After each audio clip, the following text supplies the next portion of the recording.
하나님 다음으로 큰 이름은 무엇일까? 지구라고 하는 별에서는 미국 대통령일까요? 아닌 것 같아요. 전 우주를 다 놓고 얘기한다고 하더라도 하나님 다음으로 큰 이름은 어머니이신 것 같아요. 어머니가 돌아가신 지 6년인가 7년이 되었습니다. 6년이 되었는지 7년이 되었는지 모를 정도로 어머니에게 관심이 없는 자식 같지만 어머니가 돌아가신 이후 저는 거의 매일 밤 꿈에서 어머니를 만나고 아예 어머니와 함께 살고 있습니다. 얼마 전 고려대학교에서 정신분석학 박사를 마치고 오랫동안 정신과 전문 일을 하는 친구를 만난 김에 물었습니다. 야, 왜 죽은 어머니가 그렇게 매일 꿈에 나타나는겨? 하고 물었습니다. 친구는 매우 특별한 케이스라는 듯이 고개를 갸우뚱하더니 내가 어머니와 매우 특별한 관계를 가졌거나 아니면 아직도 가족들과 해결해야 할 많은 문제들을 가지고 있기 때문일 수 있어. 물론 다른 것일 수도 있고. 친구의 말을 듣고서 상당한 힌트를 얻을 수가 있었습니다. 사실 어머니에게 저는 매일 빚진 마음으로 살아가고 있기 때문입니다. 우리 시대의 부모님, 특히 어머니들은 가족을 위해서 자신들의 삶은 없고 삶은 없이 살으셨던 철저한 이 시대의 희생의 표상들이었습니다. 아마 여기 계신 어르신들도 또 그 어르신의 어르신들도 그러셨을 것입니다. 어머니와 가진 여러 가지 일화 중에 잊지 못할 많은 일화가 있지만 이렇게 재미있는 일화가 하나 있습니다. 알코올 중독으로 어머니보다 한 3, 4년 먼저 세상을 떠난 둘째 형이 그날도 어김없이 술에 잔뜩 취해서 어머니 드시라고 그냥 술만 먹지 말지 그냥 사과를 잔뜩 사가지고 왔습니다. 그런데 하나같이 다 썩은 사과였습니다. 황당한 어머니가 형에게 물었습니다. 야 이놈아, 넌 눈구녕이 어디 있는겨?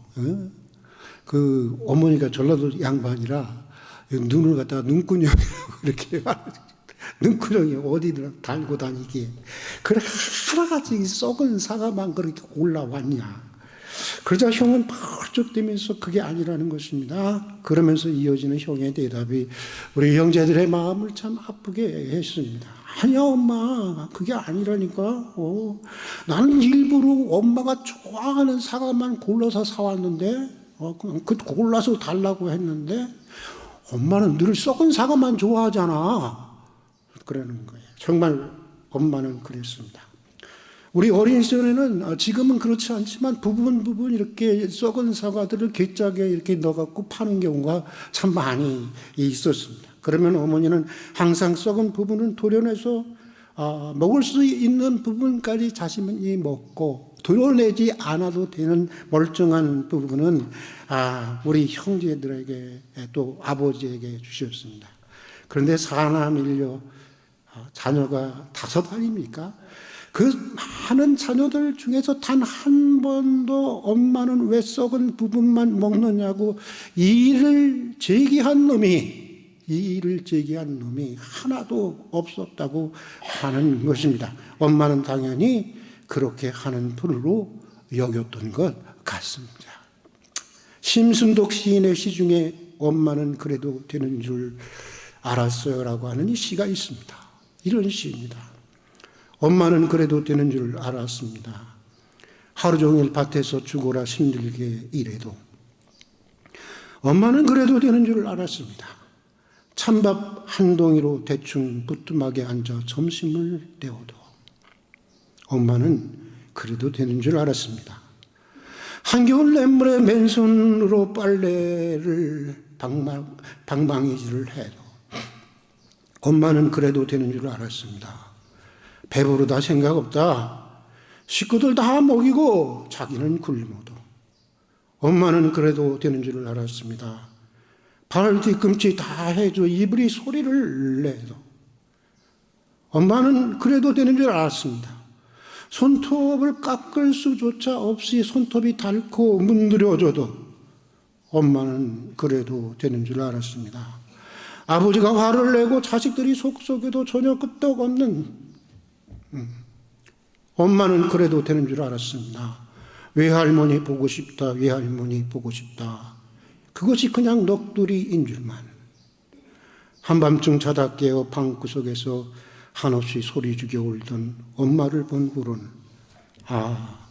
엄마는 그러면 안 되는 것이었습니다. 라는 것을 알게 되었습니다.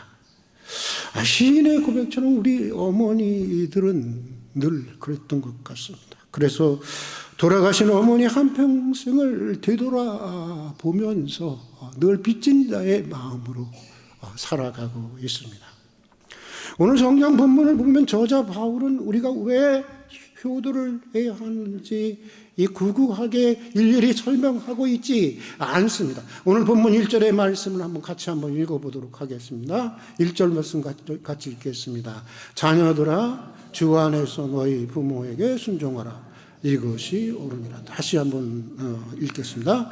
자녀들아 주 안에서 너희 부모에게 순종하라. 이것이 옳으니라. 뭔가 이것이 옳으니라 전에 여러 가지 설명이 있어야 될 것 같죠? 그렇죠?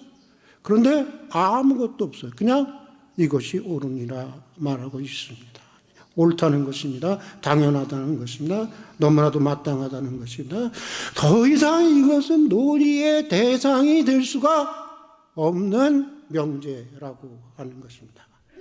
그러면서 오늘 두 가지를 말하고 있습니다. 하나는 부모에게 순종하라는 것입니다. 여기서 순종이라는 말은 헬라어로 휴파쿠오라고 있는데 우리말로는 아래에서 듣는다, 밑에서 듣는다라는 뜻을 가지고 있습니다. 위에서 듣는 것이 아닙니다. 요즘 애들은 위에서 주로 듣더라고요. 동등한 자리에서 듣는 것이 아닙니다. 하명해 주소서. 내가 듣겠습니다. 제가 따르겠습니다. 무릎을 꿇고 아래에서 이런 자세로 듣는 것, 그것이 바로 순종이라고 하는 것입니다. 그런데 요즘 젊은 자녀들을 보면 어디 그렇습니까? 사실 저희 가정도 그렇습니다. 부모가 한마디도 채 끝나기도 전에 요즘 애들은 왜 이렇게 말의 속도가 빠른지 부모가 한마디의 말을 끝나기 전에 자녀들은 벌써 수마디가 나갑니다. 받아들이려고 하는 자세로 듣는 것이 아닙니다. 애초부터 논쟁하고 반박하려는 자세로 듣는데 여러분 사실 이게 바로 불순종인 것입니다. 오늘 말씀은 명백하게 주 안에서 순종하라고 말씀하고 있습니다. 순종해 주시겠습니까? 부탁이 아닙니다. 순종하면 여러 가지로 인격적으로 유익한 것인데 권면이 아닙니다. 권면도 아니고 부탁도 아닙니다. 명령입니다. 반드시 순종해야 한다라고 하는 것입니다. 그런데 주 안에서 순종하라는 말씀을 오해하는 경우가 참 많이 있는 것 같아요. 특히 예수 믿는 사람들이 많이 오해하고 사는 것 같아요. 주 안에서 순종하라고 했으니까 그렇지, 주 안에서 옳은 것만 순종하라는 줄 알고 있어요. 옳지 않은 것은 반대해야 한다고 생각하고 있는 것입니다. 특히 아주 기독교인들 중에 이런 사람들이 굉장히 많고 그것 때문에 사실 집안이 좀 이렇게 복잡해질 때도 있습니다. 그러나 그것은 참된 의미의 주님이 하신 말씀이 아닌 것입니다. 주 안에서 순종하라고 하는 것은 예수님이 하나님 아버지의 뜻에 죽기까지 순종한 것처럼 그렇게 부모님의 뜻에 죽기까지라도 순종하라는 것입니다. 쉬운 것만 순종하는 것이 아닙니다. 마음에 드는 것만 순종하는 것이 아닙니다. 자기에게 옳게 보이는 것만 순종하는 것이 아닙니다. 옳고 그런 것은 일단 부모에게 맡기는 것입니다. 일단 순종부터 하고 보라는 것입니다. 13세기 유명한 성 프란치스코에게 있었던 일화입니다. 그가 이제 프란치스코라고 하는 수도원을 설립하기 위해서 당시 그 지역의 믿음의 아버지인 이 주교를 방문했습니다. 우리는 교황 다음에 추기경이라고 생각하죠. 여러분 그렇지 않습니다. 계급이 교황 다음에는 주교입니다. 그 중에 어떻게 이제 추기경이 길 때가 있는 것이죠. 교황 회의 의장단의 회장이 가장 그 다음에 번호로 이렇게 사람인데 주교를 방문했는데 이 주교가 굉장히 까다롭고 하여간에 이 성경이 아주 성격이 거친 분이었습니다. 프란치스가 방문하고 좀 수도원 설립을 허가를 부탁하자 아무 이유 없이 화를 내면서 거칠게 굴고 심지어 나중에는 꺼지라고 고함을 치면서 쫓아냅니다. 억울했습니다.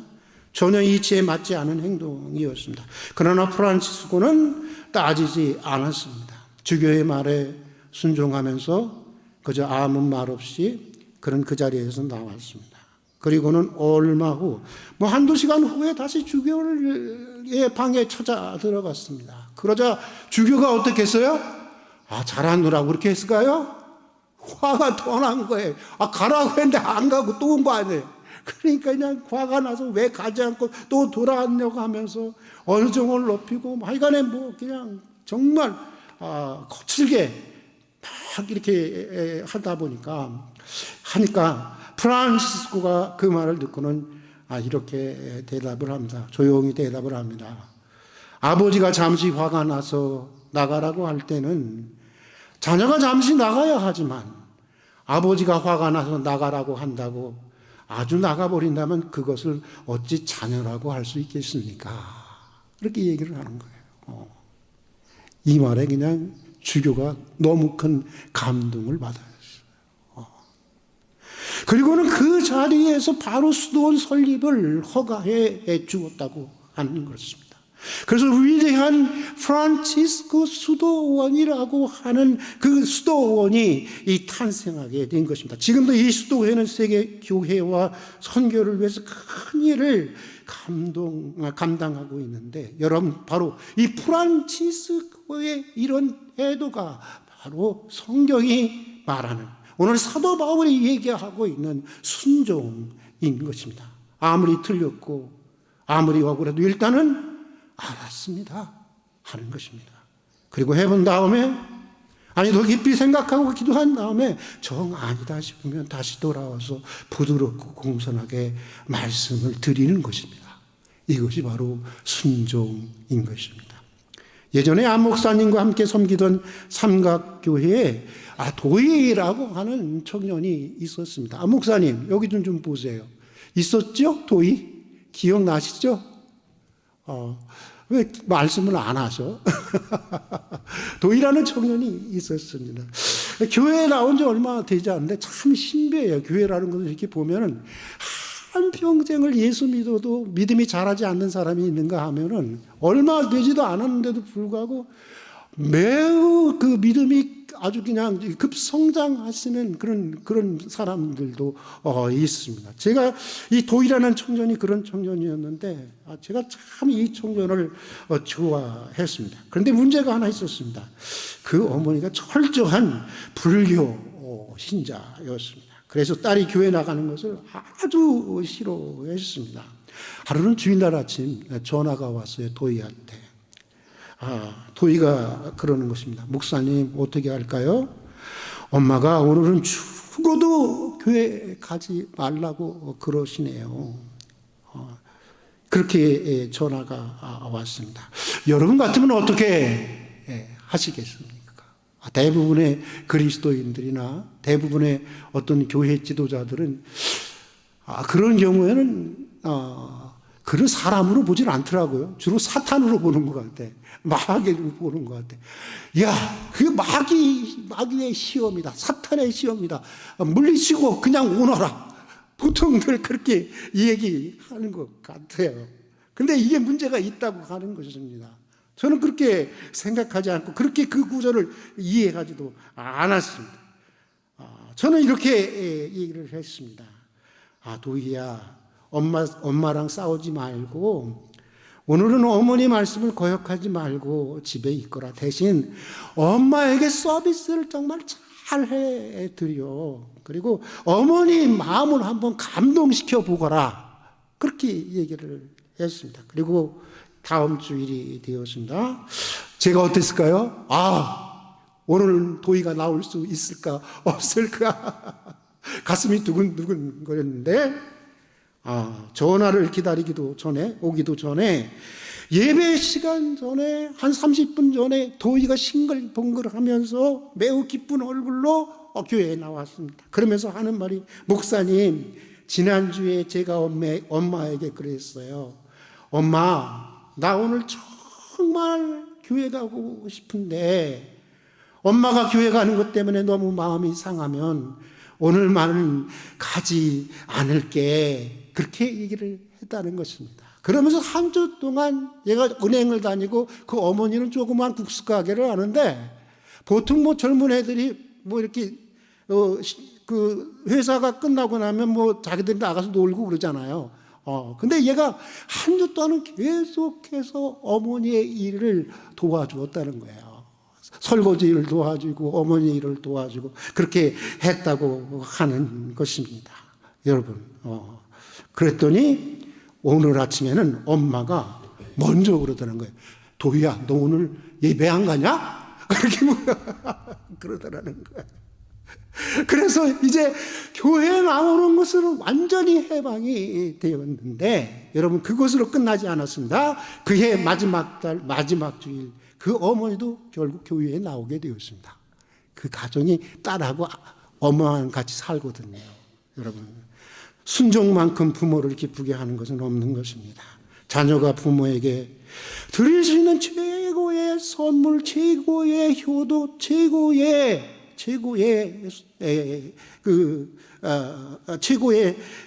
그 선물은 바로 순종인 것입니다. 일단 부모님의 말씀을 잘 듣는 것입니다. 여러분, 가정에서만 그런 것이 아닙니다. 교회에서도 그래야 하는 것입니다. 하나님이 세우신 권위에 순종해야 하는 것입니다. 당회에 순종하고 또 교역자들에게 순종해야 하는 것입니다. 순종해야 하는 것입니다. 마치 누구처럼 순종해야 되는 거예요? 프란치스코처럼 순종해야 하는 것입니다.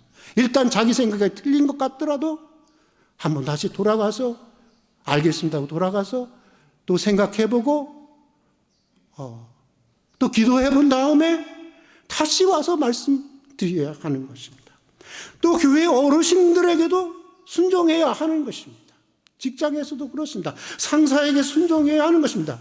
윗사람을 야단듯이 하려고 해서는 안 되는 것입니다. 설령 자기가 옳다고 해도 프란치스코처럼 일단은 듣고 나서 정 아니다 싶으면 다시 돌아와서 공손하게 자기 생각을 말씀드리는 것입니다. 이게 바로 순종인 것입니다. 또 이것이 우리가 부모님께 드려야 할 효도인 것입니다. 사실 우리 가정에서는요, 돌아가신 이 어머니를 그리고 부모님을 제일 사랑하는 사람은 우리 누나예요. 누나는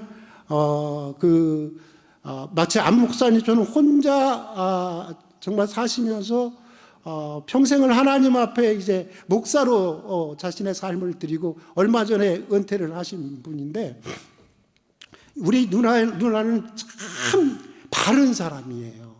아주 바르게 살기야. 바르게 살기. 그 모토가, 자신의 삶의 모토가. 근데 그러다 보니까, 그런데 이 어머니나 아버지는 누나보다는 저와 살고 싶다는 거예요. 그래서 저랑 살고 있잖아요. 어머니도 저랑 살다가 돌아가셨잖아요. 그 이유가 뭔지 아세요? 사랑도 나보다 더 많이 해요, 엄마가. 아니, 우리 누나가. 저보다 훨씬 더 옳게 살아요. 그럼에도 불구하고 저랑 살고 싶은 이유가 뭐냐 하면, 예? 저는 일단 부모님이 뭐 하시겠다고 하시면은 반대하는 법이 없어요. 그냥 일단은 들어요, 그냥. 일단은 듣고 나서 나중에, 정 아니다 싶으면 나중에 가서, 이렇게 기분 좋으실 때 이렇게 말씀을 드려요. 뭐 정 그렇게 해도 정 문제가 되지 않을 것 같으면 아예 말씀도 드리지 않아요. 어렵게 살게 하고 싶지를 않아요. 그래서 아마도 부모님은 저랑 살고 싶은 것이 아닌가 이런 생각이 듭니다. 자, 또 오늘 본문은 부모를 공경해야 한다고 말하고 있습니다. 본문 2절의 말씀을 같이 한번 읽어보겠습니다. 같이 한번 본문의 2절 말씀 같이 한번 읽겠습니다. 내 아버지와 어머니를 공경하라. 이것은 약속 있는 첫 계명이니. 다시 한번 읽어볼까요? 내 아버지와 어머니를 공경하라. 이것이 약속 있는 첫 계명이니. 부모를 공경하라는 것입니다. 순종한 다음 공경하라는 거예요.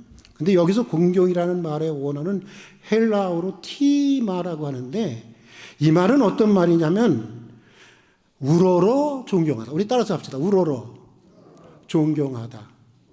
그냥 존경하는 게 아니에요. 어떻게 하라고요? 예? 우리 안창정 집사님을 바라볼 때처럼 우러러 존경하라는 것입니다. 아시겠어요? 예. 우러러 존경하라. 그 다음에 좋게 여기고 자랑하다. 다시 읽어보세요. 좋게 여기고 자랑하다. 그런 뜻을 가지고 있어요. 한자로도 그렇습니다. 늙은 노자에 이 아들 자자를 쓰는 이 자가 바로 이 효인데, 효도할 때 효인데, 그러니까 효도라고 하는 건 뭐냐? 자녀가 어버이를, 엄마와 아버지를 없는 것과 같다고 하는 것. 그것이 바로 효도라고 하는 것입니다. 업어드리고 높여드리고 존중하고 존귀히 여기는 것. 이것이 바로 공경이라고 하는 것입니다. 어떤 연구 보고서를 보니까 부모님들이 가장 좋아하는 말은 이런 것이라고 합니다. 이런 말을 부모님 앞에서 자주 하실 수 있기를 바랍니다. 부모님을 닮아서 제가 이렇게 머리가 좋은 모양입니다. 이 말씀을 좋아하신대요. 무슨 뜻입니까, 여러분? 예? 제가 이런 말 자주 해요. 예, 어머니한테. 그리고 아버지한테. 또, 아버님, 어머님 반만 닮아도 소원이 없겠습니다. 이 말씀을 그렇게 좋아한다는 거예요. 그런가 하면은, 아버지, 어머님만큼만 잘 살 수 있으면 좋겠습니다. 이걸 좋아한다. 또, 마지막으로, 모든 것이 다 어머님, 아버님 덕분입니다. 라는 말을 좋아한다는 거예요. 그러니까 부모님들은 자녀들이 자기들에 대해서 자랑스러움을 마음을 가져다 주는 것을 좋아한다는 것입니다. 아무리 좋은 것을 대접해도, 아무리 정말 귀한 것을 대접해도 부모에 대한 자랑스러운 마음이 없고 존경하는 마음이 없으면 부모님을 절대로 기쁘시게 할 수 없는 것입니다. 부모님만 그런 게 아닙니다. 어떤 사람도 마찬가지예요. 여러분, 우리가 이렇게 다른 어려운 사람들에게 이렇게 도와줄 때도 여러분 마찬가지입니다. 아무리 귀한 것을 줘도요, 아무리 고귀한 것을 준다고 하더라도요, 도와준다고 하더라도요, 시혜를 베풀듯이 위에서 이렇게 한참 아래에 있는 인간을 내려다보듯이 이렇게 시혜를 베풀듯이 돌봐주면요, 여러분 기쁘지 않습니다. 속으로는 언젠가 한번 보자. 세상 한번 보자. 세상이 거꾸로 될 수 있는 거야. 나쁜 생각이 들기도 하는 것입니다. IMF 때였습니다. 어떤 아버지와 아들의 사연이 신문 사회면을 장식을 했습니다. 아버지는 사업에 실패하고 많은 빚을 진 채 이제 가족들과도 연락을 끊고 노숙사처럼 생활을 하면서 도망 다니는 신세였습니다. 그때 그런 분들이 참 많이 있었죠. 그런데 고등학교 다니는 아들이, 참 이런 아들이 있으면 얼마나 좋을까요? 고등학교 다니는 아들이 한 일간 신문에 공개적으로 편지를 썼어요. 아버님 주소를 모르니까 일간 신문에 편지를 썼어요. 근데 그 편지를 실어줬어요. 그 회사에서, 그 신문사에서. 이런 편지를 썼습니다. 아버지, 다른 사람들은 다 아버지를 사기꾼이라고 하지만 저는 아버지가 가족을 위해서 살아오셨다는 것을 알고 있습니다. 다른 사람들은 아버지가 범죄자라고 하지만 저에게는 아버지는 여전히 자랑스러운 아버지입니다.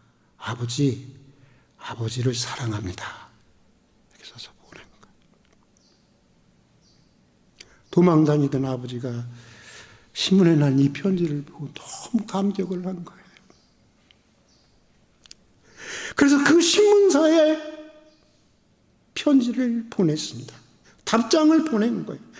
여러분, 그 신문사에서 이 답장을 신문에 냈을까요? 안 냈을까요? 안 내면 바보지, 여러분. 얼마나 많은 사람들이 구독을 하겠어. 신문사에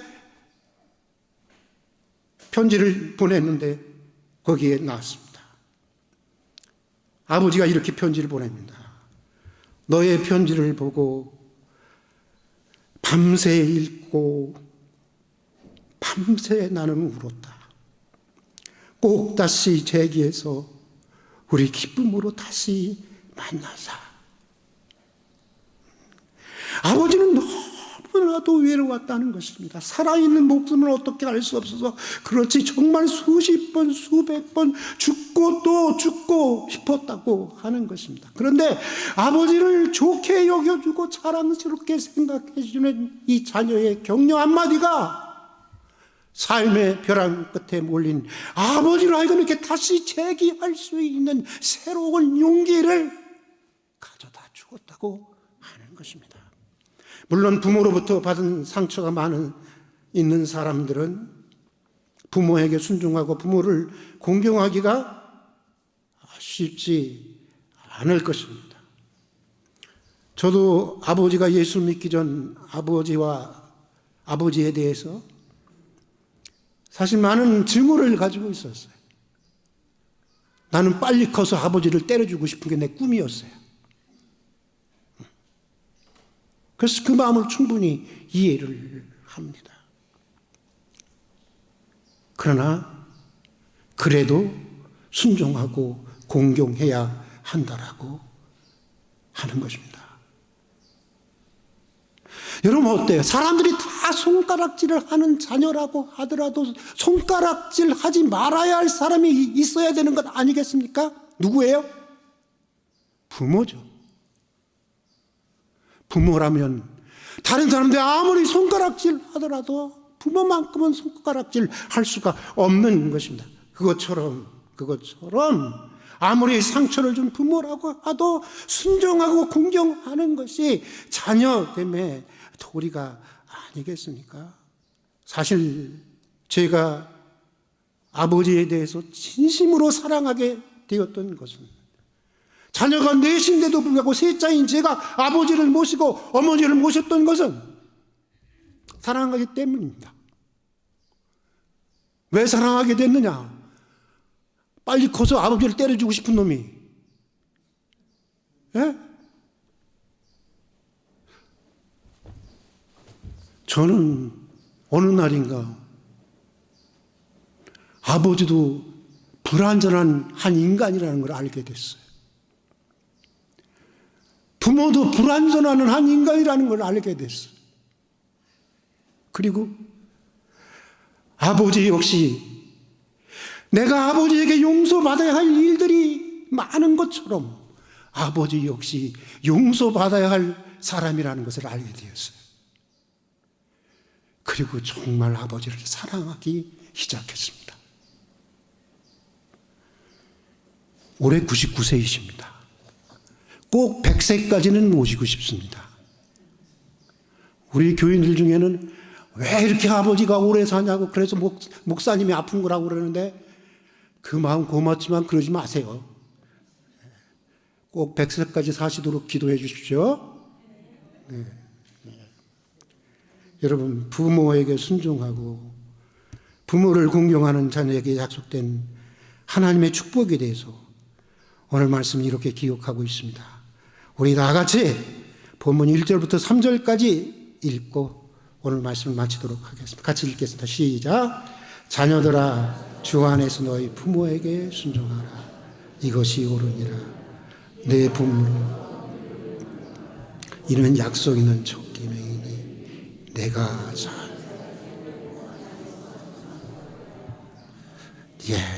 여러분, 이 땅에서 잘 되고 장수하는 것은 이 땅에서 우리에게 줄 수 있는 하나님의 최고의 축복이에요. 왠지 아세요? 예? 이 땅에서 잘 됐는데 장수를 못했어요. 소용이 있어요, 없어요? 소용이 없지. 죽는데. 근데 이 땅에서 되게 장수를 해. 근데 너무너무 안 되고 힘들어. 그럼 어떻게 되겠어요? 차라리 일찍 데려가시는 게 낫지. 이 땅에서 잘 되고 장수한다는 것은 하나님의 효도를 얼마나 귀하게 여기든지 이 세상에서 줄 수 있는 최고의 축복을 부모를 순종하고 공경하고 효도하는 자녀에게 주시겠다고 하는 말씀인 것입니다. 그리고 그것을 얼마나 하나님이 이 효도를 중요하게 여기든지 다른 계명에는 약속이 딸려 있지 않습니다. 읽어보세요. 그런데 이 계명에만 하나님의 약속이 딸려 있어요. 내가 이 땅에서 잘 되고 장수하리라. 여러분 믿습니까? 같이 기도하겠습니다. 되돌아보면 왜 그렇게 부모님께 효도하지 못했는지 모르겠습니다.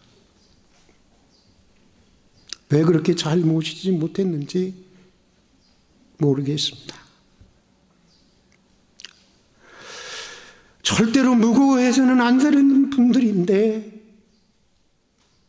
모시고 섬기면서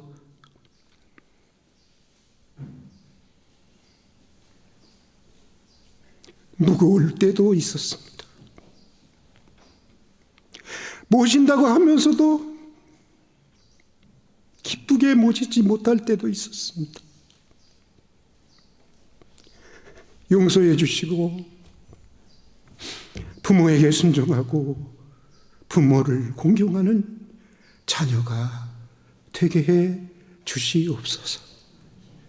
예수님 이름으로 기도드립니다. 아멘.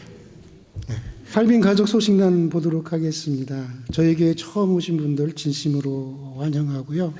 또 깊이 기도하시는 가운데 정말 하나님이 이 교회를 섬기라 하시는 마음이 들면 정말 등록을 해 주시기를 바랍니다. 그리고 오늘은 어버이 주일, 또 관수 집사 은퇴 및 명예권사 추대식이 있었습니다. 정말 은혜롭게 마칠 수 있게 해주신 것 감사하고 또 이 일을 위해서 물질로 또 기도로 후원해 주신 모든 분들께 다시 한번 감사를 드립니다. 전교인 소풍이 다음 주일 있습니다. 11시 통합 예배 후에 모든 부서가 함께 드리는 후에 생태공원에서 전교인 소풍을 가질 예정입니다. 준비물은 삼겹살만 교회에서 제공한다고 합니다. 그러니까 나머지는 구역별로 잘 준비해 주시기를 바랍니다. 그리고 지난주일에 유아 세례를 했습니다. 너무너무 감사하더라고요. 그리고 유아 세례를 통해서 또 그 아버지 어머님이 교회에 나오신다는 그런 약속을 듣고 그거는 처음 케이스인 것 같아요. 그렇죠? 어머니 아버님의 믿음을 가지고 아이에게 세례를 주는 건데 아이를 유아 세례를 줬는데 엄마 아버지가 교회를 나온대요. 왜냐하면 할머니가 지금 이렇게 키우는 걸 돕고 있기 때문에 그렇거든요. 집사님이 키우시거든요. 정말 너무너무 감사했고 또 오늘 식당 설거지 담당은 우리 권사회, 그다음에 모세 남선교회 부부동반 야유회 5월 25일 토요일 회비는 5만 원입니다. 여전도회 중부지구 찬양제는 5월 16일 목요일 11시 선돌교회에서 있습니다. 식당 설거지 담당 권사회 금요 기도회는 오후 여기 맡아서 하도록 하겠습니다. 그리고 이원식 구금자 권사님 산호 아파트 같은 아파트지만 아주 좋은 곳으로 이사를 하셨습니다. 축하해 주시고 또 기도해 주시기를 바라고요. 김기현 장로님 입원하셨는데 아직 퇴원을 안 하셨습니다. 아마 다음 주쯤에 퇴원을 하실 것이라는 생각이 듭니다. 위에서 또 기도해 주시고요. 환우들을 위해서도 기도해 주시기 바랍니다. 그리고 이번에 우리 다윗 남선교회 회원들에게 회장님과 회원들에게 진심으로 정말 너무너무 감사를 드리고 싶은 것이 황금나무라고 여러분 들어보셨어요? 너무너무 귀한 나무예요. 지금 두 개가 심겨져 있죠, 앞에. 앞으로 저기에서 황금이 나는 거예요. 근데 50년 후면은 얼마나 아름다워지는지 몰라요. 50년 동안 자랍니다, 저게. 그리고 이제 계속 가겠죠, 이렇게 가는데, 그 황금나무가 귀한데 그거를, 우리 다윗 남송교회에서 이렇게 거기다 심어주셨고, 그 다음에 여러분들 오시다 보니까 뭐 바뀐 거 없던가요? 모르시겠어요? 여기만 오실 때는 교회 입구 쪽에 들어오실 때 뭐 변한 게 없으셨어요? 교회 간판. 예, 아주 깨끗하게 이번에 다시 다윗 선교에서 이렇게 해줬습니다. 너무나 감사를 드립니다.